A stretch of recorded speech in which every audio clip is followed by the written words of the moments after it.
Good morning and welcome once again to another session of Heroes 2021. To start our program, we have our facilitators from Union Bank. Go ahead, guys. Good morning, everyone. Hey. Good morning. Please allow me to share my screen. Just a moment.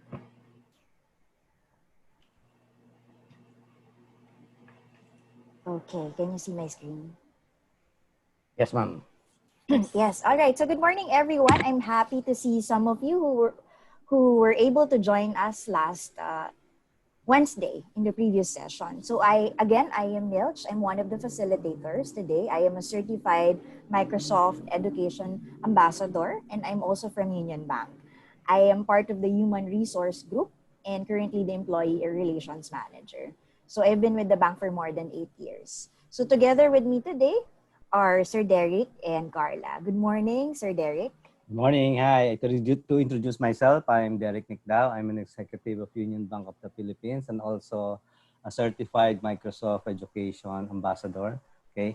I'm also a part-time lecturer at De La Salle University. Okay. So it will be good for me to share some of the experiences I have conducting online classes.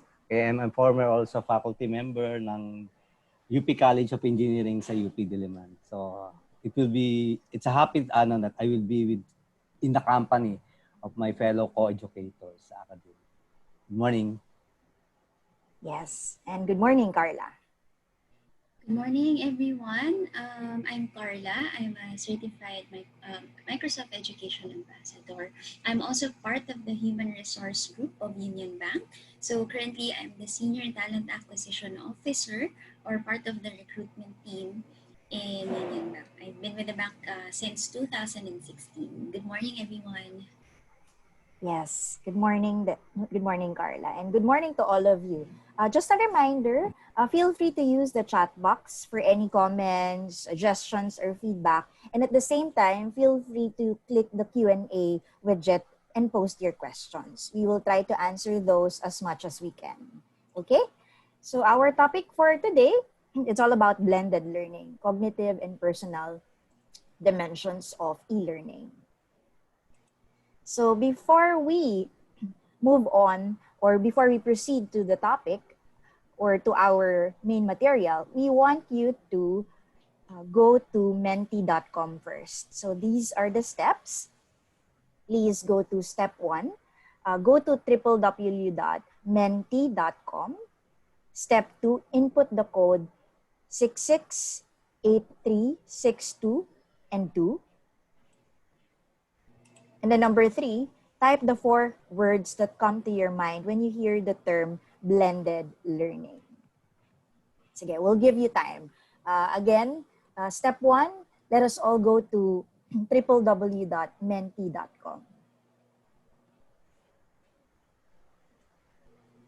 Are you guys ready? Please type your answers in the chat box. I mean, just say yes if you are ready, and then input the code 668362 and 2. And then type the 4 words that come to your mind when you hear the word or the term blended learning. We'll give you enough time to answer the question. And Carla, kindly input the website and the code in the chat box. So while waiting for your answers, and for the others who will still answer, let's have a quick game similar to last time. Let's have this quick game, myth or fact. So this time, I will give you statements about blended learning, and then you have to tell us or to tell me if it's a myth or a fact. Are you guys ready? Please say yes in the chat box if you are willing to join this game. Yes. Yes. Yes, I see. Mm-hmm. Okay, so for the first statement, Blended learning expands the walls of the classroom by allowing students to continue learning outside of school hours. So please use the chat box for your answers. Is this a myth or a fact? What do you Almost think? fact. Almost fact. All right, so let's see what's the answer. Yes, it's a fact. So blended learning expands the walls of the classroom by allowing students to continue learning outside of school hours. So yes, it is, because the digital content of the live, interactive, synchronous or asynchronous instructions and personalized learning strategies help increase the student learning. All right. And for sure, since a lot of you answered fact, you guys know or you have your own explanations why. Yes. Okay, let's go to the next statement. Blended, hybrid, and online learning have less work than traditional or face-to-face learning. Is this a myth or a fact? Again, please type your answers in the chat box. All right. 50-50. 50-50, okay. So, myth or a fact? All right. So, it is a myth.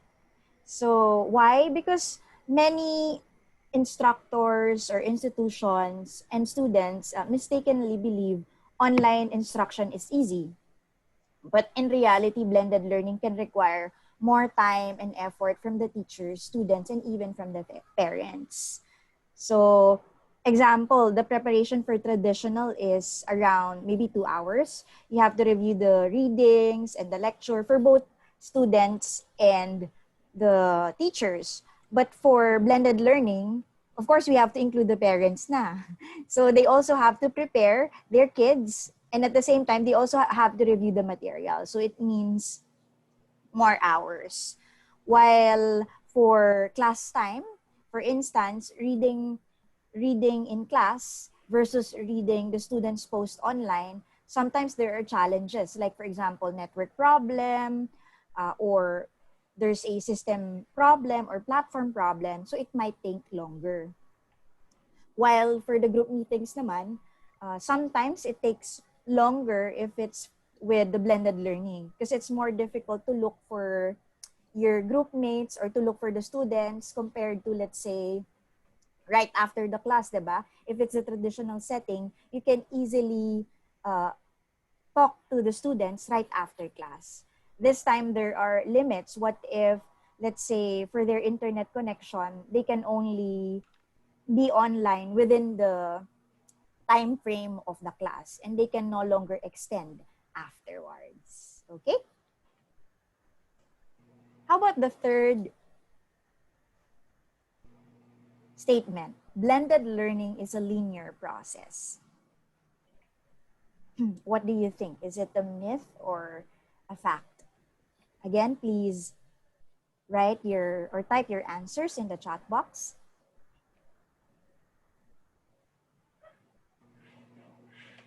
Okay?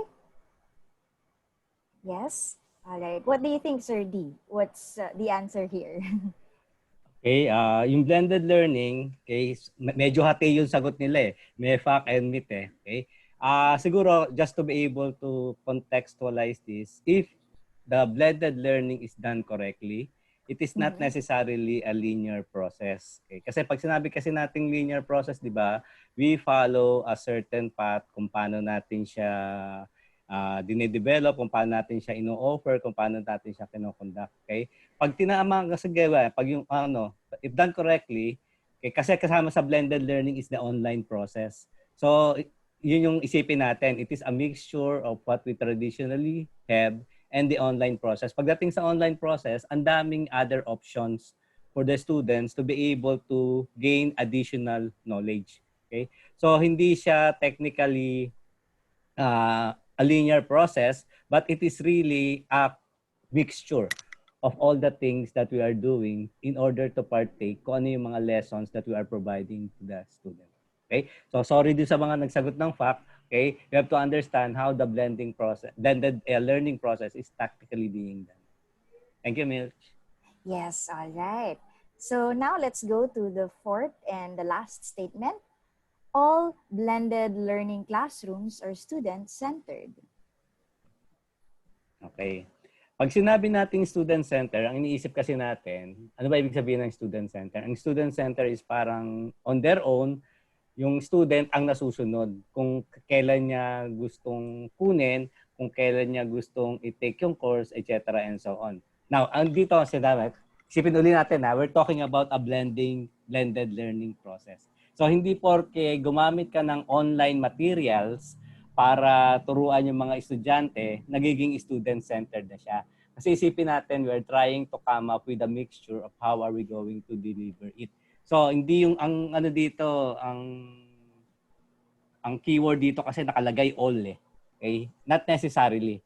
Okay? Kasi kung haluan mo nung classroom part of the interaction, then yun, may total control yung teacher kung anong mga lessons ang gusto niyang ipakita, kung ano yung gusto niyang i-take. But at the same time, meron din naman siyang ino-offer outside of the classroom na yun, yung mga estudyante will be able to manage it on their own. Okay? So, ang mali lang kasi talaga dito yung all. Okay? So, you have to understand also that iba yung context natin when we talk of a blended learning process. Okay. Yes, all Thank right. you. Thank you, Sir D. All right. And thank you for all who gave their answers, who participated. All right. Now let's go back to the meaning of blended learning, or the words that come to your mind when you hear the term blended learning. So were you guys able to visit the website and try inputting the words that come to your mind when you hear the term blended learning? Again, please say yes if you were able to do so in the chat box. I will just double check. Carla, is it okay? I will open the word cloud now. Yes. Okay, just a moment.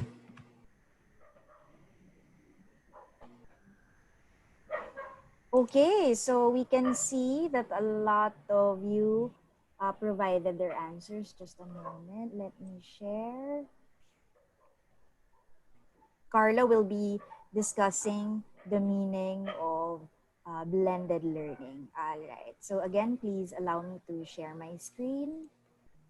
Here it is, Carla. Thank you, Miss Milch.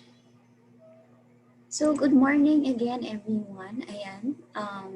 There are a lot of answers what is blended learning, and I'm sure this you already have an idea about this. Some already saw it from the news, diba, sa social media. This is talked about before this when pandemic happened. So I'm sure everyone tried to prepare for this, and I hope that we will be able to help you out still in the session that we will be conducting. So what is blended learning? So a lot of answers were combination, blended, no, and then flexible, combined, mixed learning, integration, different answer, learning via media, control the time. So this is our definition that we actually have our research. Next slide, please. So thank you for answering. There were so many words, all actually relatable to one another or to blended learning. Actually, yun nga, the blended learning itself already depicts what is expected from this kind of teaching or learning approach. So as you can see, blended learning, ang pumapasok agad sa isip ko is blender. So ano ba nangyayari sa blender? Yung blender, halo-halo lahat, no? So, but when you try to mix everything, you try to make sure that it actually, the things that we put are actually inisip natin, research natin kung bagay ba ito sa isa't isa, will it actually be compatible to one another or these components, no? So yun yung pwede nating isipin right away when we say blended learning.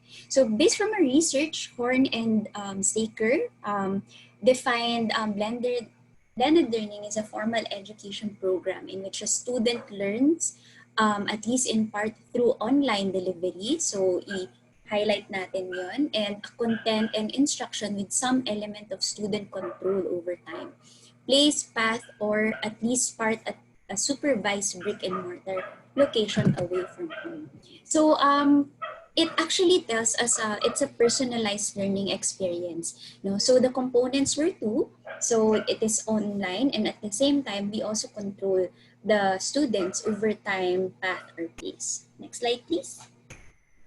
Another definition of blended learning, ayan na naman yung blender namin, an approach to education that combines only educational materials and opportunities for interaction online with traditional place-based classroom methods. So actually, we're talking ahead of what it is right now. So tinitingnan na natin na they learn in online space, and also we conduct it in the classroom. Pero we have to define ano ba yung mga activities na ipapagawa natin online and also in the classroom. So online resources, yan, plus in-person instruction equals more personalized learning environment. So actually flavoring dito is yung personalized learning environment, no? From yesterday's topic also, yung mga, I'm sure teachers already practice this eh. Yung tinitimpla nila yung students, no, kung ano yung babagay, kung anong pwede, at kung ano yung, especially kung anong magwo-work. So, example of blended learning would be, syempre we'll talk about this more, pero kunyari at home, you provide them the lecture or reading materials, at least meron silang own pace, no, kung paano nila, kung gaano nila katagal babasahin ang isang portion ng reading material na yun, or meron kasing isang reading material pero yung isang portion lang talaga siya matagal, no? So these are the things that they can do it at home. And then when you ask them to go back to class, allow them to work with activities related na to that. Kasi di ba pag sa classroom dati, naaalala ko, we will give you 15 minutes to read. Ayan. Yan, yung mga 15 minutes to read na yan, pwede na nilang gawin yun sa bahay. So later on, we can talk about that in this kind of approach. But that is actually an example of what blended learning is. Next slide. Okay, models of blended learning. Sir Derek, I'm sure you have a lot to say about this. Okay, let me introduce you sa iba-ibang model natin in how to do blended learning. Yung first one, yung face-to-face driver model. Ano ba to? Yung face-to-face driver model, siguro pwede natin sabihin, ito yung may konting semi-personalization of how we handle yung ating teaching technique. Okay? Nag-work tong model na to best do sa mga diverse classroom in which yung mga ibang estudyante natin, pwedeng ang performance level nila hindi pare-pareho. Meron yung medyo mabagal, meron yung medyo nauuna, okay? Meron yung may average. So in this particular case, yung teacher tayo, when we go into this particular type of a model, we cater to the interest, we cater to the capability ng bawat isang grupo na to. So we try to come up with various things, various materials in how are we going to make sure na yung mga fast learner natin, hindi naman siya mabobor. Kasi alam ko na yan eh. Di ba? May mga ganyan sa mga fast learner natin. Parang akala natin tahimik, ayaw mag-interact, malabas ng klase, etc. Yung pala, nabobore na pala sila kasi hindi sila na, parang alam na nila yung nalalaman ng iba. Hindi na sila interesado doon sa lesson. So we should be able to cater to this particular group using this face-to-face driver model. Ano bang klaseng activity ang pwede ko ibigay dito sa grupo na to, okay, na hindi naman madi-disadvantage yung mga medyo nasa mabagal na side. So yung mabagal na side, probably ang pwede kong gawin, kung ito yung talaga yung tututukan ko, ito hindi to ako magda-lecture, pero yung mga mabibilis, pwede ko silang bigyan ng advanced lesson technically. So yun yung sinasabi natin sa face-to-face driver model. We try to determine the level, the mastery level ng mga estudyante and come up with several materials that we can use para ma-cater natin dun sa pangangailangan nila at that aspect. Okay? Sa second one, sa rotation model, actually ito ginagawa na natin to madalas eh. Para to lang tong learning station. merong parang isa-set ko yung schedule ko. Halimbawa, itong oras na to, ang gagawin natin, itong activity na to.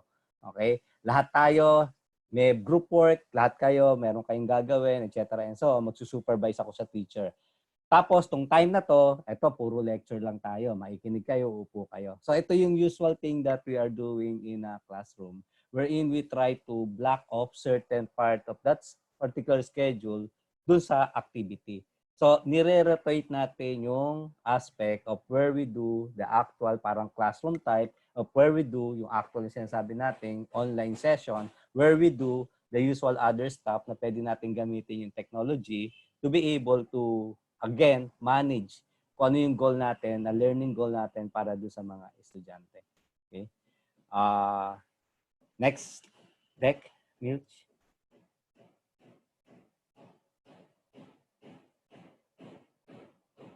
Flex model. Okay? How are we going to describe flex model? Ito ngayon, ang pinagkaiba ngayon ng flex model, ito talagang reliant ka. Okay? Heavily reliant ka sa online instructional material. Ang role ng estudyante dito, role ng teacher rather, sorry, ang role ng teacher dito sa flex model is acting more as a facilitator. Okay? So, hindi ikaw, sa flex model, hindi ikaw ang nag-deliver ng lecture. You are only doing the facilitation. Tapos, ito yung usual thing na ginagawa natin. We let the student go to the phase, go to the motion of trying to study it on their own, pero nandun ka to act as a facilitator in case meron siyang question, etc. and so on. But you don't do the active teaching to them in this aspect. You rely on the online material to be able to deliver yung course content mo. Yung susunod naman, yung online lab model, okay, kaya natin sinasabing part siya ng blended learning, para kasi itong part, meron ka pa ring technology that has to be used, pero ang nire-require mo ngayon dito, the students themselves, the participants themselves, should go to the school to take on those online course.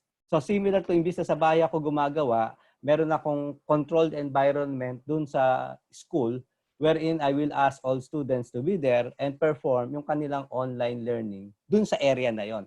Okay? So dito rin, pareho doon sa sinasabi natin, ang kailangan mo, hindi mo kailangan yung actual teacher to be able to man this particular location. Ang kailangan mo is yung iyong professional, okay, na mag-a-assist dun sa mga estudyante that are accessing to mga online courses na to dun sa location na yon. So yung isang model natin. Ano ba ang advantage ito? Ito yung magiging advantage nito, yung mga iba kasing lugar, okay, basically wala silang maayos na facility. Although sa case natin ngayon sa pandemic natin, medyo hindi tayo muna kasi dito minimize natin yung travel ng mga estudyante going out eh. So medyo hindi tayo muna siguro pupunta dito sa online lab model na to unless talagang we will be able to establish na medyo safe sa mga estudyante at safe sa mga facilitator to be able to meet on that side. Pero this is just an example of the several model. We also have another one, Mitch. Okay. Self-learn. Okay. Ito na yung medyo kailangan natin ng konting innovation, resourcefulness, saka how are we going to be able to manage it. Okay? Kasi in this particular case, sinasabi natin dito, halo. The student will be able to attend the traditional classroom style na ginagawa natin, but at the same time, we provide the student opportunity na mag-enroll to other relevant courses na tingin natin o tingin din nila will be able to supplement the reading. Okay, so yung self-blend method. Self-blend kasi, ang initiative dito manggagaling sa mga participants o sa mga estudyante mismo. Okay? Kung halimbawa ako, nag-attend ako ng classroom, feeling ko parang bitin ako dun sa lessons o gusto ko pang i-dig in deeply yung mga topics na na-discuss sa akin during that particular session, then ako on my own, okay, I will try to do some research materials na online to supplement kung ano yung mga natutunan ko, kung ano yung mga narinig ko sa classroom. So, yun yung self-blend model. Okay? Ang kabila naman, yung online. Okay? Ano yung online driver model? Ito na ngayon yung complete opposite of the traditional face-to-face environment. Okay? Ito yung medyo sinasabi natin, ito yung nakikita natin right now, online driver model, na yung students are working from remote location. So, pwedeng nandun ako sa loob ng bahay, pwedeng nandun ako sa other area, pwede akong nasa office, even nasa labas ngayon. Kasi nga, yung mga online training course, nag-access naman maski sa cellphone eh. Diba? Napanood nyo yung nag-viral na yung Grab driver na nag-online class siya habang nagtatrabaho, habang nakapark siya dun sa motor niya, nag-online class siya using the cellphone. That's a good example of an online driver model. Okay? Meron kang way, meron kang technology that you are using to be able to access the lesson. Ngayon, ang kaibahan din naman nito, if you're using a good platform, there is also a deviation. Pwede ka kasing mag-check-in. Meaning, yung ibang ginagawa dito, pwede ako makipag-appointment sa teacher. Okay? Parang, I will be able to attend this particular time, etc. and so on. So, kung kailangan ko ng assistance, kung kailangan ko ng facilitator to be able to help me out, we can do scheduling. So, sigurado ka at that time na mag-login ka, kumuha ka ng lesson, there will be someone present to provide an assistance. Okay? Yung someone present na to, usually nagkakaroon ka naman ng interaction via the online system din. Okay? So, may mga ganyan ng model ngayon in doing the blended learning. Now, if you want to raise a question, para kang meron kang help desk dun sa loob ng iyong lesson, pag nag-type ako ng question, may sasagot sa'yo, merong mag-a-assist sa'yo in providing that particular assistance that you need. Okay? And, okay. I think that's the basic model. Okay, makikita natin. So this particular model, makikita nyo, halo-halo talaga yung way in how are you doing the delivery of your particular instruction materials. Okay? The use of the traditional and the use also of the technology to be able to deliver it. Thank you, Mills.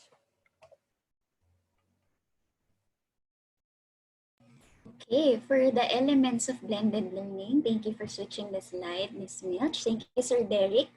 Actually, ang daming example ni Sir Derek about how blended works, no? And actually, these elements that I'll be talking about are actually connected sila sa mga models na na-explain earlier. So the first element of blended learning is direct connection.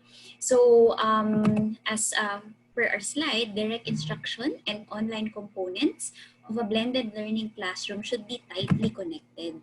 So as mentioned earlier, no, ang flavoring kasi dito is personalized, and at the same time, I would like to add instruction. So instruction is very important. Para lang tong yung test, no, pag sinabing encircle the letter, encircle the letter. Hindi pwedeng check the letter, di ba? May mga ganon. So when we give instruction, like in your exams, ganun din when we conduct the blended learning, no? So dapat very clear kung ano yung gagawin ng students, kasi especially now limited yung time in terms of asking questions, no? And kung mapapansin din natin sa digital, mabilisan kasi yung most of the execution. So tight connection of classroom and online instruction will strengthen the overall lesson. It will actually also be good in terms of following your schedule. So kung klaro yung instruction natin to students, you will also avoid delays in terms of your timeline, kung kailan ba sila may time to, for example, to read and to take the exam. So example for this element, direct connection is for example, you are teaching to write an essay. So tinuturuan mo sila mag-construct ng essay. So for the online component, you can create an online discussion. Pwede kayong gumawa ng avenue wherein you can already send reading materials about this topic. This is also what we call supplement materials. So meron kasi tayong topic na isa-send sa kanila. And napapansin ko sa ibang teachers, I for one is a student as well. So ang ginagawa ng professor ko is kung ang daming sinesend na reading materials, no, na hindi na naman niya dinidiscuss. Pero pag sa classroom or sa live discussion, ayan, nagtatanong sa mga materials na yun. So actually, the advantage of this online space is that we can send right away supplement materials na mas makakatulong sa students natin in terms of learning the lecture. So make sure lang that you are working with them in terms of clearing instruction. And then if ever blended learning yung napili ninyo, you also have to know the teams who did the online last week, and then yung this week would be classroom naman sila. So ibang activity naman. And siguro it's good when you create a certain group within that students para alam mo no kung sino na yung nag-online, sino na yung magpa-participate talaga sa online classroom, ay sa classroom itself or sa physical classroom natin. Second element, next slide please, materials and protocols. So number one, na-mention ko earlier, the importance of instruction. Ito naman, materials and protocols. So during direct instruction or providing this blended kind of learning, students may benefit from graphic organizers for writing, or they can also create their own that identify. So as mentioned last Wednesday, visuals are very important.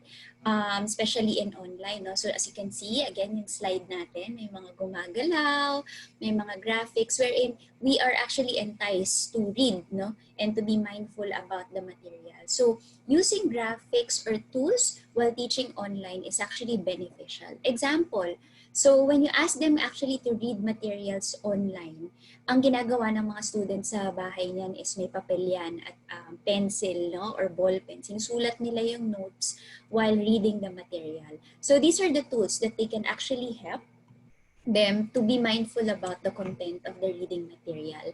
Or probably, merong mga platforms na nag-a-allow sa atin na mag-mark sila or mag-write sila dun sa mismong slides natin.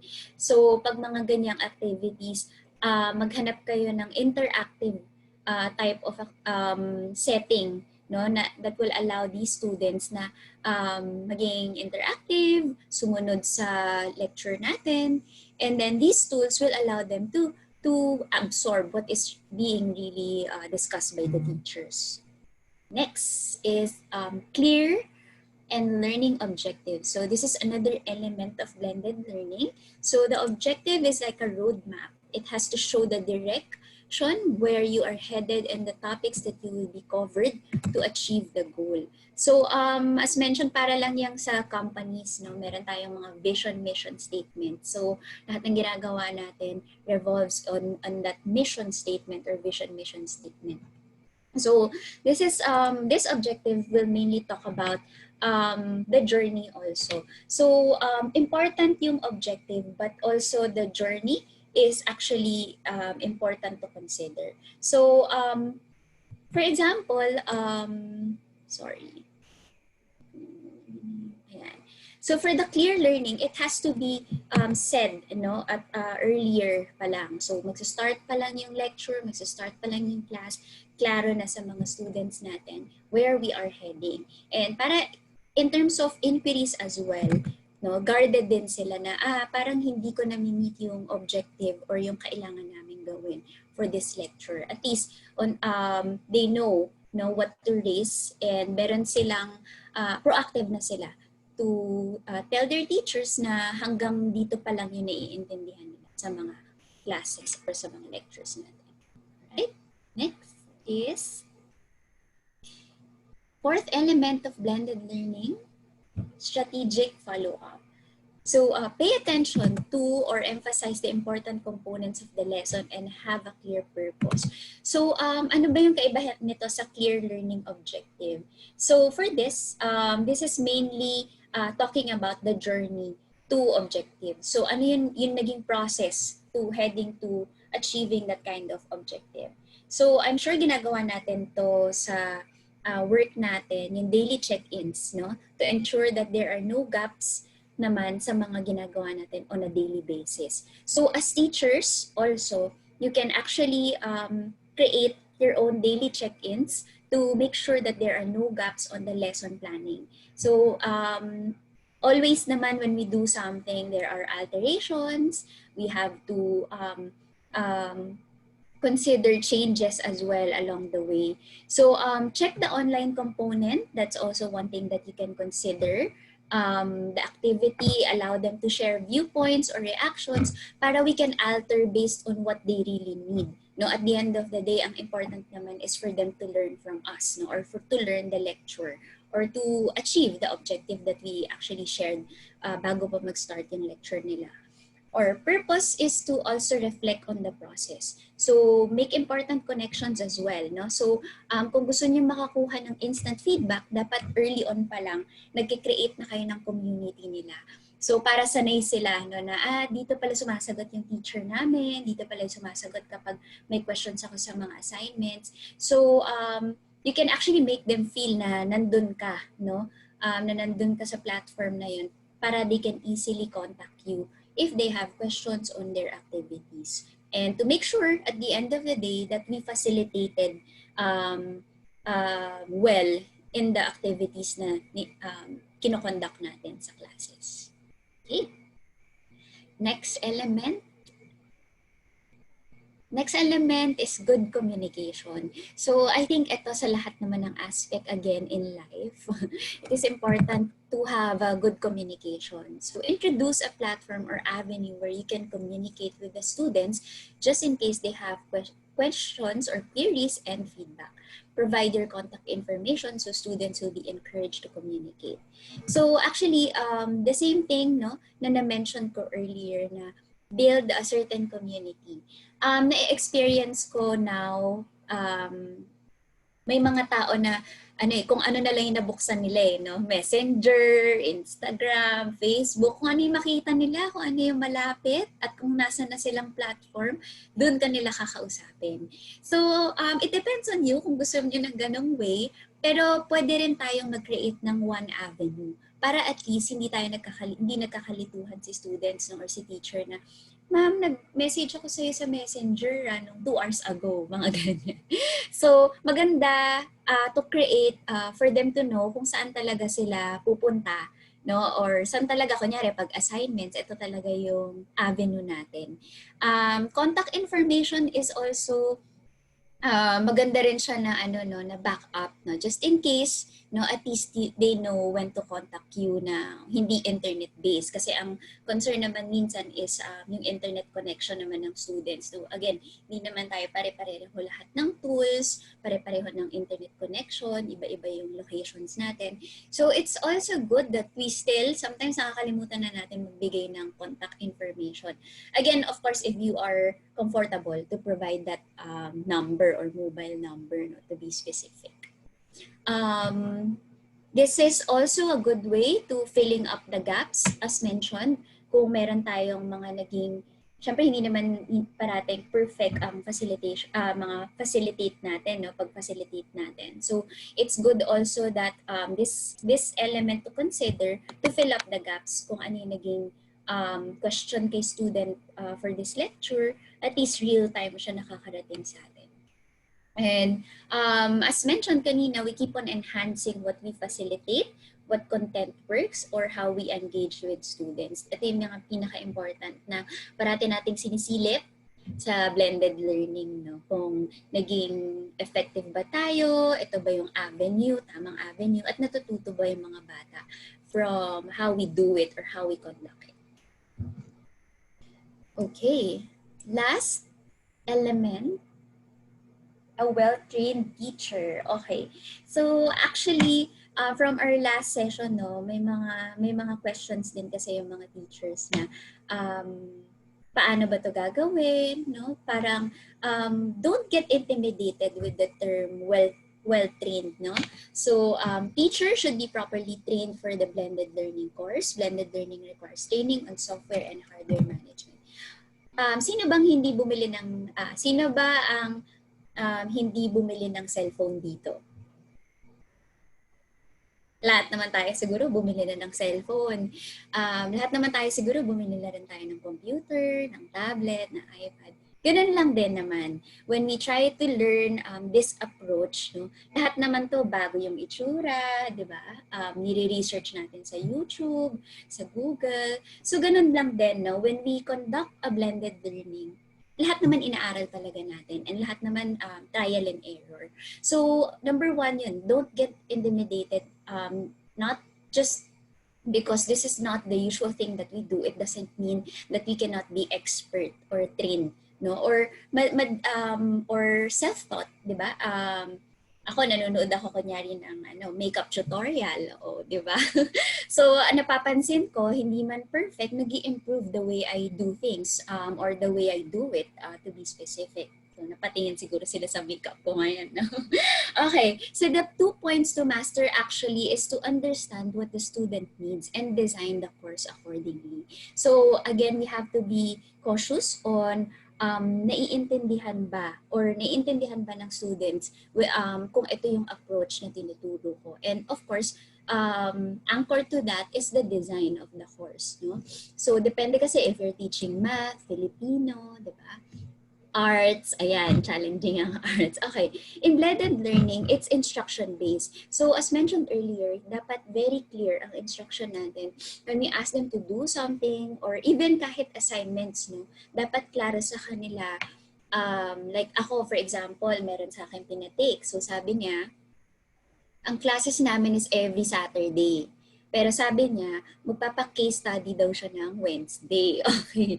So, syempre may mga students na nag-reserve ng time ng Wednesday. Apparently, kinlaro niya, hindi ito class. Case study lang to na kailangan mong sagutan between 6 p.m. to 9 p.m. Pero hindi na kailangan no, mag-attend sa Zoom. So, yan, may mga questions sila na ganyan na akala nila pag nagbigay na ng exam, may klase na rin, di ba, sa online. So, yun, that's one thing na napansin ko na dapat ang professor or ang teacher is very clear sa mga ganong instruction lang. Why? Because we have other things that we do. And of course, we have to consider also na may mga schedule din yung mga bata or yung mga students natin.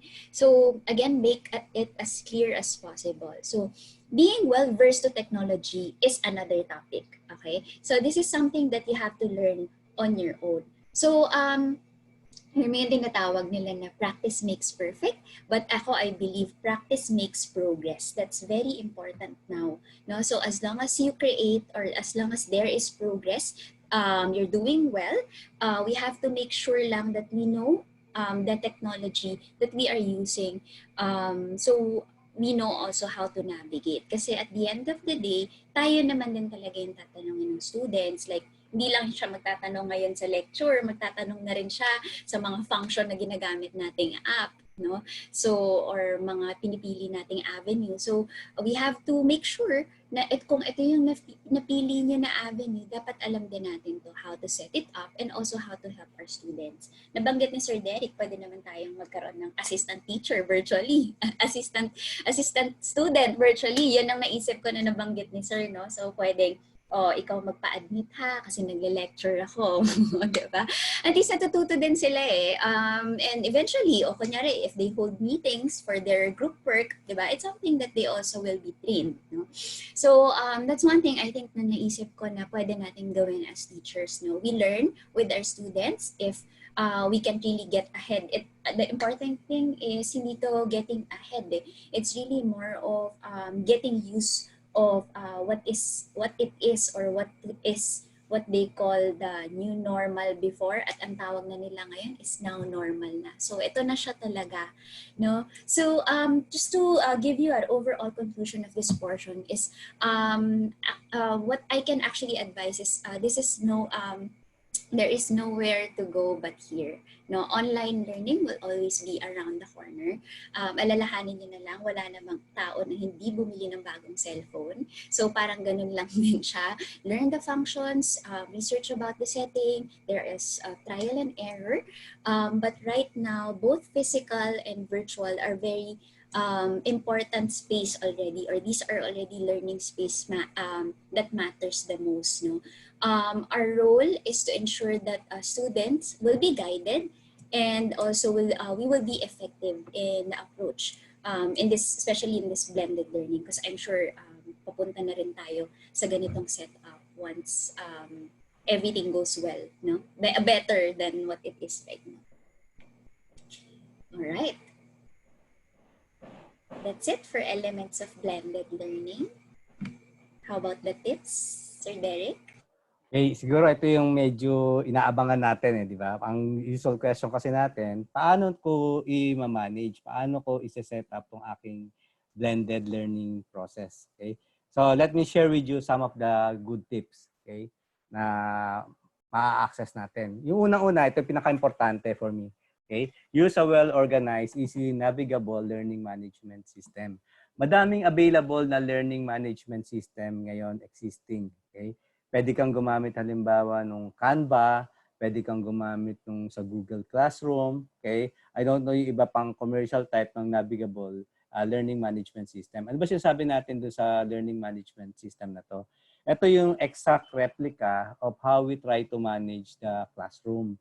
Meaning, sa learning management system na to, dapat naka-itemize ng maayos. Okay? Meron akong section in providing the assignments. Meron akong section in providing the discussion. Meron akong section kung saan ako magkakaroon ng submission. Okay? At dapat ito, merong mga instruction kung paano siya gagamitin, kung paano siya i-access ng estudyante. Okay? I don't know. Right now, dun sa klase ko sa Lasal, we're using the Canva as a learning management system. Doon, klaro. Okay? Andito yung course ko, nandito yung aking checking ng attendance, nandito yung aking discussion board, nandito yung aking tab for giving the assignment, and even meron akong tab for giving quizzes. So yung quizzes na yan is also facilitated by the learning management system. So may option ka in how to deliver kung paano mo i-perform yung quiz mo. Okay? Meron na siyang kasama doon sa material kung paano siya i-construct. Gusto mo ba multiple choice? Gusto mo ba meron kang fill in the blank, etc. and so on. And since alam din naman ng learning management system na to, yung possibility of how to put in control, lalo na pagdating sa exam. So yung learning management system na to, yung karamihan dito, pag nagbigay ako ng multiple choice type of a question, siya mismo nira-random niya yung sagot. So kung halimbawa tayo, pag may nagtanong halimbawa, ano sagot mo sa A?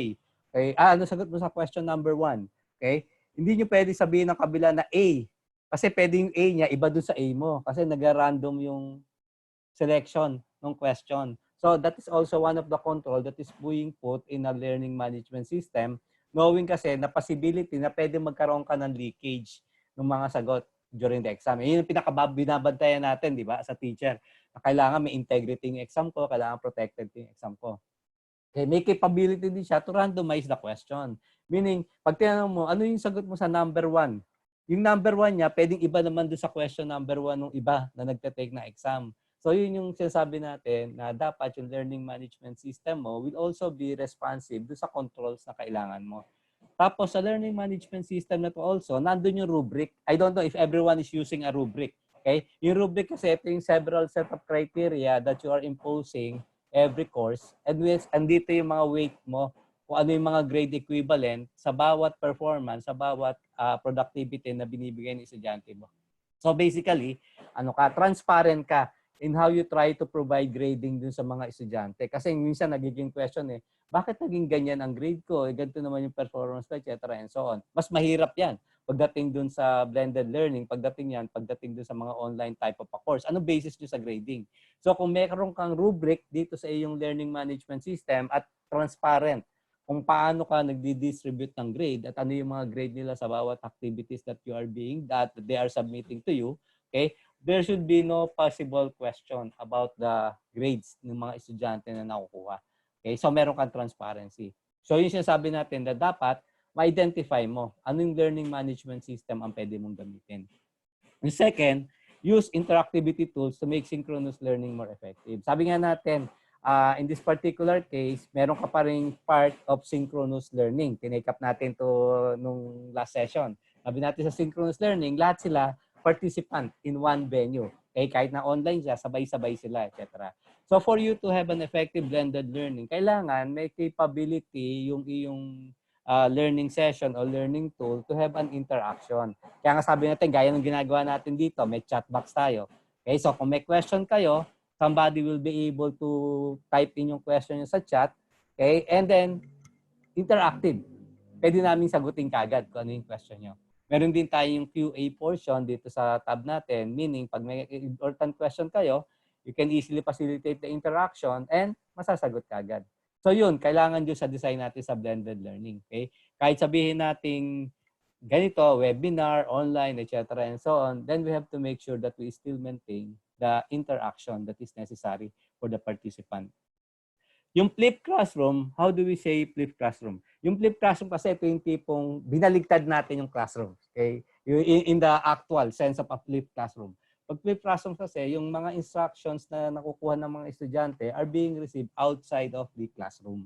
Okay? So ito, may karoon kang mga recorded video messages, etc. and so on that you can already do a preparation para in case, sabi nga natin, whenever the students will get access to this information or to this type of material, this is readily available.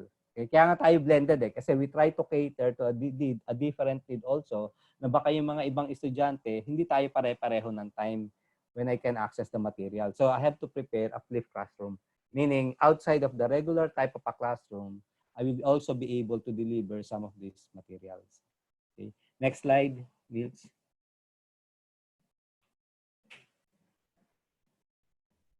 Okay. Ito, alam naman natin to. We have emphasized this dun last time. We identify the clear learning objective and emphasize the lesson. Ito, kaya nga sinasabi natin, hindi ganun kadali mag-prepare ng lesson at this point in time. Kasi kailangan klaro dun sa utak mo, ano ba ang gusto kong learning objective for this particular session that I am doing the preparation.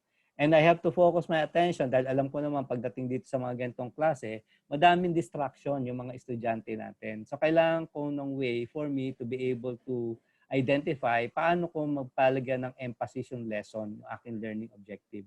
Okay? So I have to review the materials over and over again to be able to test na impart ko ba yung tamang objective o yung aking learning goal for the day using the materials that I will be delivering. Okay? So importante yun. So sabi nga natin sa atin sa mga nagtuturo, hindi ganun kadali kasi kailangan nating reviewin paulit-ulit yung materials that we are preparing para maintindihan natin. Okay? So, thank you, Miss Susie. Okay, na-appreciate niya yung rubric. Okay? Okay? So, susunod yung research and create engaging content, given na yan. Okay? Siyempre, kung mga estudyante are in their own at medyo hindi maganda yung content, kaya kita nyo naman yung materials na prepared namin, medyo dapat maliliit lang, konti lang yung words, etc. and so on. Kasi kung yung mga materials na piniprepare natin, we just let the student read it, babasahin isa-isa, mabobore sila. Diba? So, we try to make the presentation engaging and lively. Yung prepare to teach student foundational technology skill. Given yan. Okay? Since meron ka mga part na naka-online course ka, kailangan turuan mo rin sila how to use the technology. Okay? Paano ba mag-chat, paano ba kumuha ng video, paano ba mag-screen capture, paano ba mag-save, etc. Okay, next slide, Milch. Plan the group activities. Okay? Hindi naman to naiiba kasi ginagawa naman natin to maski sa usual face-to-face type of a classroom. Mas engaging nga lang, mas challenging nga lang pagdating dun sa blended learning kasi may mga party ka na online. So paano mo gagawin yung group activities online? Di ba? Yun yung magiging challenge eh. Ako usually ang ginagawa ko is I set up a group activity, then nagka-create ako ng breakout room. Meaning yung breakout room, dun sila pwedeng pumunta on their own. Okay? Of course, supervised. Para makita mo na meron kang grupo dito doing this thing, meron kang grupo dito already engaged activities at nakikita mo yung exchanges of conversation nila. So meron pa rin. Meron pa rin way for them to do the group activity. Tapos at the end of it, meron kayong presentation. You prepare the material for the final presentation kung ano yung napag-usapan niya. So meron. Okay? Now, yung group activity na to, syempre, lagi supervised. Okay? You cannot let the student do it on their own. Okay, unless medyo talaga may high level na yung confidence mo na kaya nila on their own. Pero on this particular type, lahat should be under the supervision of the teacher. And create an avenue for work assignment. Sabi nga natin, kung maganda yung iyong learning management system, then this particular avenue for work assignment will always be present. Okay? Hindi pwedeng wala tayong way to get a feedback for us to be able to determine na naintindihan ba nila, kaya nakuha ba nila yung ating topic, yung ating message, etc. Okay. Next.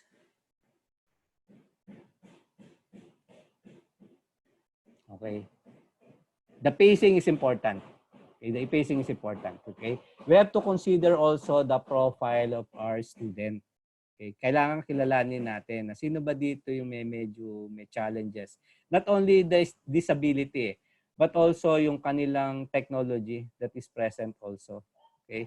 So we cannot create some materials na alam natin yung mga ibang yung ibang mga estudyante magkakaroon ng challenge in doing that kasi wala silang access. May problema sila in the use of the technology. So kailangan nating talagang i-manage, timplahin based on the capability at saka based on the capacity ng mga estudyante natin kung appropriate ba yung pacing at requirement namin. At syempre, pinakahuli, we have to track it. Okay? Kailangan nating i-track ng maayos kung ano yung nag-work dun sa ating mga technique. And then come up with enhancement. Kung ito, medyo hindi pala to okay. Di ba? Bakit ko pa mag-i-stick dito? Papalitan ko. So medyo may flexibility tayo in providing for those particular type of adjusting the learning method or the learning technique. I think that's all. Okay? Mitch? Yes. Okay. Thank you, Sir D. Sir, sorry, quick sharing lang. So we learned, we're learning also from our participants. They actually mentioned about parents understand why a certain grade is given to learners' work. Yes. No? So ito yung sinasabi niyo pong feedback. And thank you, keep on coming. Continue, you may continue, Ms. Milch. Thank you so much for reading your chat, the chat. Yes. All right. So thank you for the tips, Sir D. So now let's proceed to the benefits of blended learning. Let's start with personalized. Personalized learning or personalization, because now with blended learning, di ba nga na-mention natin na it's not just student-centered or hindi din siya linear process. So this time around, yung approach natin with every student is really personalized. So meaning, we can cover the different types of learner depending on the materials and the content that we are preparing or we are presenting to these students.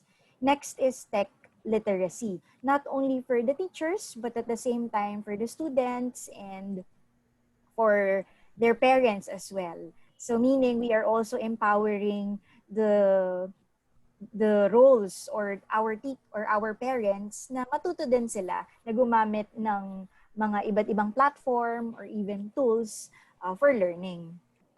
And for the teachers, we are increasing your capabilities or the skills. So the more na we learn a lot of tools and platforms, the more na mas nagiging knowledgeable din talaga si teacher and the students as well.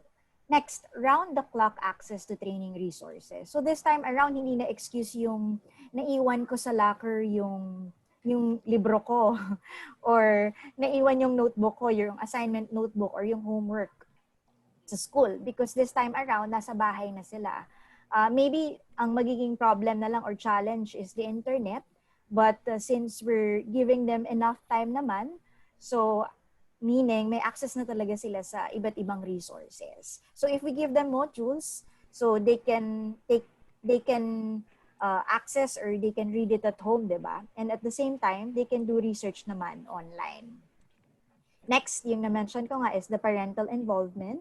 So this time around, like what we've mentioned in the last session, important yung role ni parents. Kasi si parents can now check their kids right after the class. So kung nandun naman si parents sa bahay or even let's say after a few hours, mache-check niya kung anong ginagawa ni child from time to time. And then convenience and flexibility.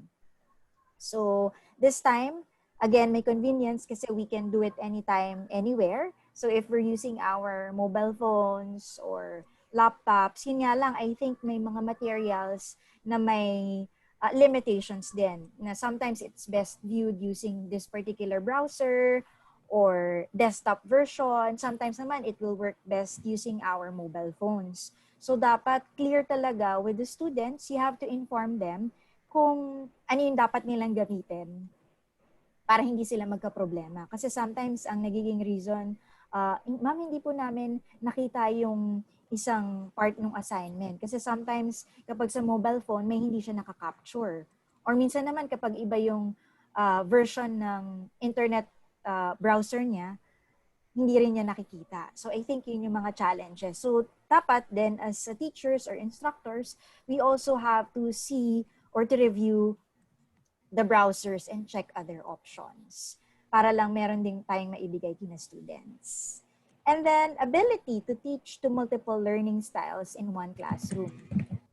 So yes, meaning we can also cater to different types of learners. Yun yung na-mention dun sa first session natin, ng live session natin. They talked about the different types of learners. So this time, kapag may blended learning, we can really reach out to these different types of students. And then the learning curve. Of course, may learning curve din yung blended learning, not only kay teachers, students, pati kay parents, pero we take it positively. Kasi again, this will add up to your capabilities. How about the challenges? Actually, I don't wanna call it challenges nga eh. Kasi, di ba, na parang, I know na we can surpass this.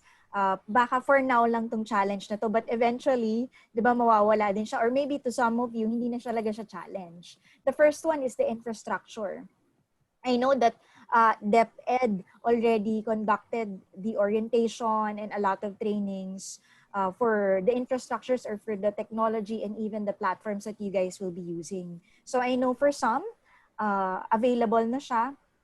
Well, for the others naman, depende sa school, I know it's still ongoing, work in progress. But ang most important thing is the mentality. Kasi I know sa iba parang nagte-think twice sila when we say na gagamit ng computer or gagamit ng laptop. But I know Filipinos tayo, so resourceful tayo. So magagawa natin ng paraan. Kung may challenge man sa technology, nakita naman natin yung mga nagte-trending ngayon, di ba, na they can go in the middle of, let's say, farm just to get the signal or on top of the tree just to get the signal. So meaning, kung yung mga students nagagawan to ng paraan, how much more tayong mga teachers or kayong mga teachers and even the instructors. And even si parents, I'm sure they will do their best to help their kids. Another challenge, high maintenance cost. But this time, we'll just look at it at the beginning. Eh. Eventually, tayo naman yung mag-harvest. If we have purchased a very good infrastructure and may good maintenance din siya, I don't think it will be a problem. And then, for the pace of advancement, ayun nga. So, again, you just have to check from time to time sila students kung ano na ba yung naging pace nila. And eventually, masusurpass din natin yung challenge na yun. Negative impact on teachers, overwork. So again, from the beginning lang to. Eventually, makukuha na din natin yung right pacing, yung right materials, right content. Kumbaga masasanay na din tayo. Initial lang yung impact to us. And hopefully, even for the students, imbes na maging cognitive overload sila, matutungan din natin sila na yung right pacing and timing. Another concern is plagiarism and credibility problem. But this one, I think we can take an advantage to this. Kasi since ang submission nga nila is online, we can always run a plagiarism check na, di ba? Unlike before na handwritten yan ni student, di ba? So, this time, mas marami ng online platforms na madali nating ma-check kung talagang ang kinopya lang siya or na-plagiarize ba siya somewhere. And then, of course, don't forget yung pag-check din ng resources na ginamit ni students. Okay. So, I think ang overall, ang important talaga is yung benefits, while the challenges, I'm sure we can overcome this. So, the questions na we will leave to you guys would be, number 1, am I ready to change the space around me? So, this time we'll just do a self-check assessment, know your role as a teacher, instructor, or facilitator, and you also have to inform the students and the parents of their roles. Next is, how do we ensure success? So, again, you just have to set expectations, you have to analyze your data and review from time to time. Hindi naman siya cast in stone na if you've already used this particular platform or material, yun na siya forever. Again, it's always okay to do experiments. And then from time to time, you also have to check kung which one will really work best to a specific type of student. And then, how will blended learning save teachers' time? Of course, it depends nga, like what I've mentioned dun sa challenges. eventually, makakasanayan na din natin siya. Or mapaperfect din natin kung ano yung makakasave ng time. And then last, what's new or what's next? This one, will leave it up to you. Continue the research. It's also a work in progress. So know the current trends of blended learning. All right. So now, if you have questions, feel free to type it in the chat box or in the Q&A button. Actually, Miss Milk, ang dami nilang reactions sa chat, no? Okay. Questions and actually more of feedback and reaction sa mga lectures as of the moment. Wala pa naman mga questions. Feel free to send your question. We'll give you a few minutes to do that. Actually, share ko kasi may isa akong sinagot na question dito sa Q&A box. Okay? Sure. Kay Miss Joanne Gay. What can be possible insights when data is showing no variation? Okay. Medyo clarify ko lang kay Miss Joanne kasi kung ang sinasabi ba nating data dito is about the student performance. Okay? Kung yung ba sinasabi nating no variation. Pagdating kasi dito sa analysis ng data, medyo kasi tatrabaho ko sa bangko. Okay, so medyo particular ko muna. Ang una ko muna tinitignan kasi is tama ba yung measurement na tinitignan natin.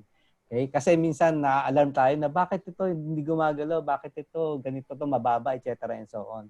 So the first thing that we need to do is, are we measuring the right thing dun sa data that we are trying to analyze? So yun muna kailangan nating ma-establish. Tama ba yung data na tinitignan natin vis-a-vis dun sa objective na gusto nating makuha from the data.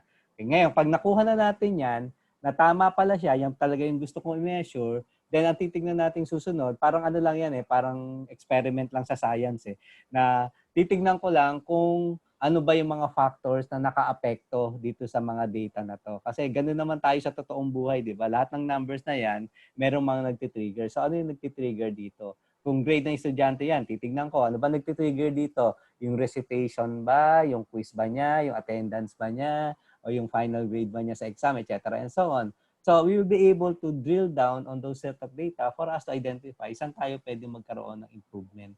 Okay? And we try to correlate it also to the overall performance. Kasi kung ang overall performance ng mga bata, nakikita natin, lahat to parang ang bababa sa recitation. Baka hindi na yung bata ang may mali. Baka may mali tayo on how we try to deliver that particular. Kasi nagiging common na sa lahat. Okay? So, yun.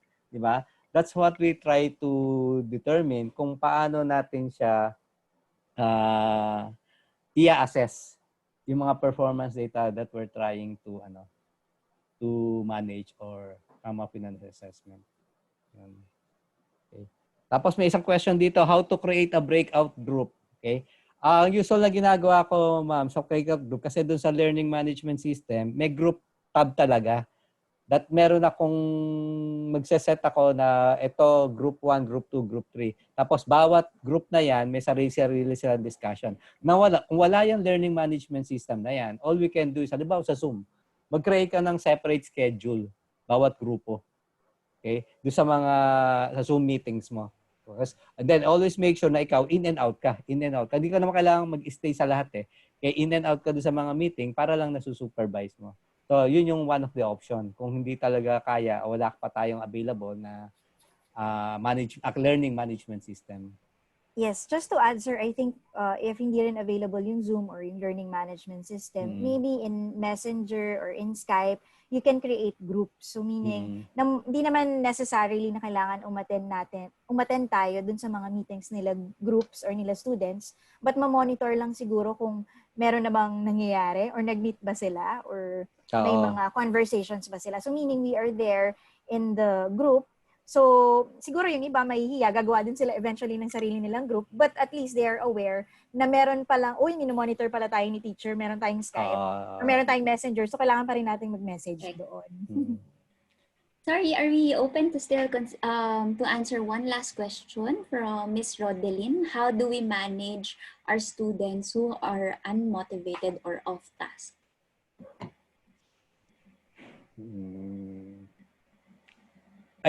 Sino sasagot? Any. Okay. Ito kasi medyo medyo challenging yung question na to Kasi unang-una kasi natin napantignan. Yung perception, ito kasi perception lang natin na unmotivated siya or off-task siya. Kasi yun yung nakikita natin. So, whenever we try to manage yung mga ganitong klaseng behavioral problem, it really needs for us to dig down deeper. Okay? Minsan kasi nakikita mo yung estudyante, parang wala siyang interest sa hindi naman natin necessarily unmotivated siya. Baka lang may pinagdadaanan siya. Di ba? Baka lang may challenge sa kanya during that time, na may pinapagawa sa bahay, napagalitan siya, etc. and so on. So, yun yung ano. So,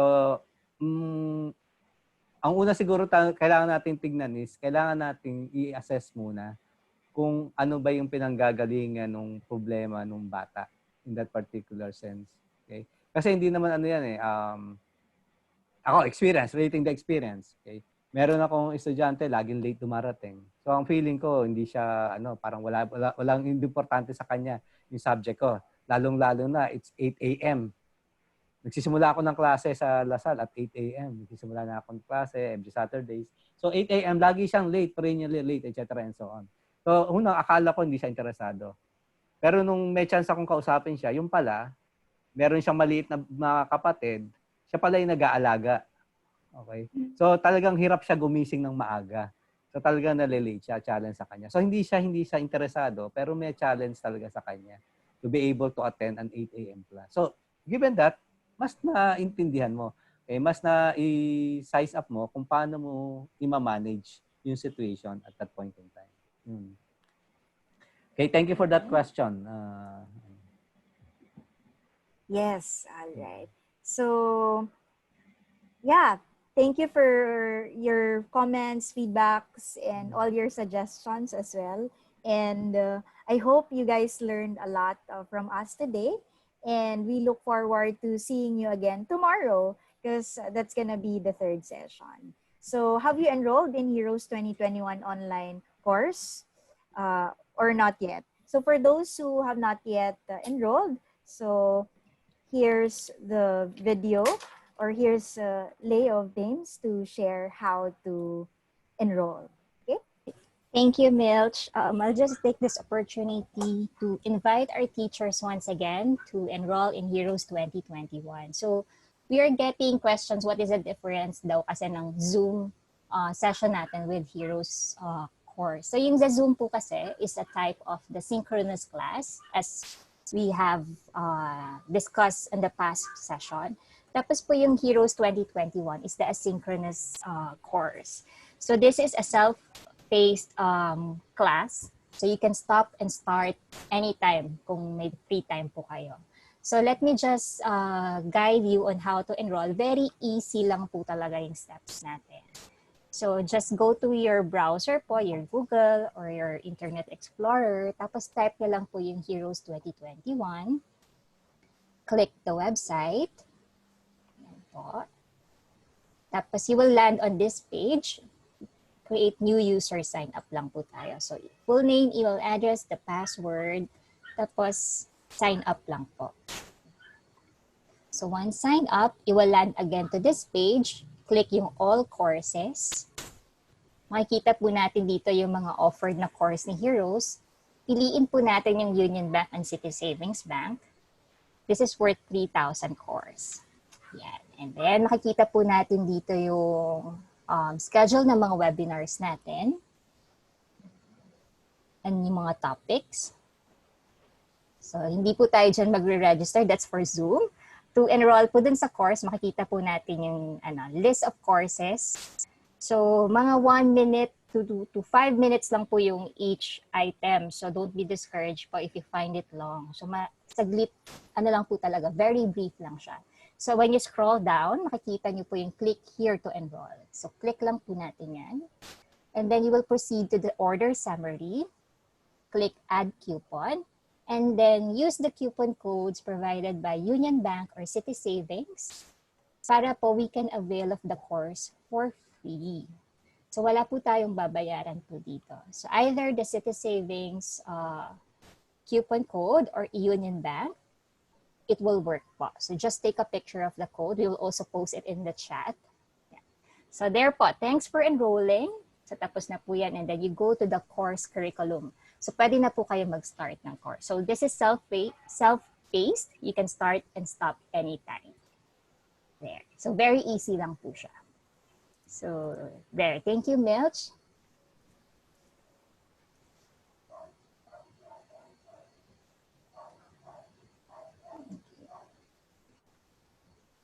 Let me just share the topic for the next session.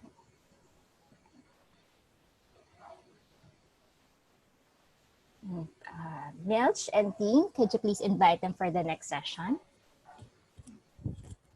Yes, so tomorrow our topic is gamification. So we are also excited to share with you, again, the benefits, tips, and of course, we have to get to know the word gamification. What is it? So excited na ba kayo for tomorrow? We look forward to meeting you tomorrow at 9 a.m. again. I know it's a weekend, but I hope you find time to be with us again tomorrow. Okay, thank you everyone. Thank you for the Thank you, participants. everybody. Thank you for Thames, Lay. Thank you. Thank you so Thank you, much. Mr. See you M. tomorrow. Bye bye. Thank you. See you tomorrow, sir. Thank you.